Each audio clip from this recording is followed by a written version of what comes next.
Boy, there are many reasons for the Great Commission, but let me give you the primary reason above all the other reasons. Jesus is Lord. In fact, when he looked at his disciples, he said, all authority has been given to me. In other words, as Lord of this universe and this world that is filled with demons and this struggle between two kingdoms in conflict, there is a champion, there is a victor, and his name is Jesus Christ. He is the Lord over everything. And because of that, then, he has authority to commission and to give rights and gifts and abilities for his glory, for the advancement of his kingdom. You know, commissioning is a noun and a verb. As a noun, it becomes a duty and a command.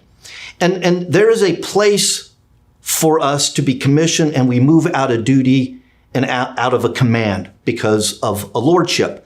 But it's also a verb. And as a verb, what it means is we're authorized to produce. And in other words, we can make things. And so what Jesus, when he commissions us in the greatest commission of all, we get to participate and produce or make disciples. And he makes it's not a complicated thing. It says, go and teach them everything I've commanded you. And it really begins with this gospel again. The one word, this good news that can change a person's address for eternity.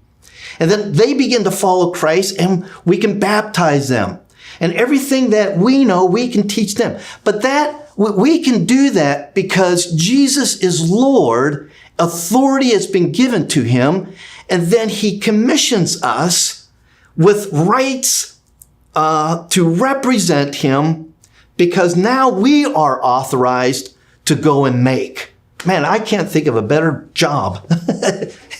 Not necessarily the duty, but to go and to do this and to produce, to make, and to see others follow this same Lord that you and I are following. So why the Great Commission? No other great reason than because Jesus is Lord and he has all authority.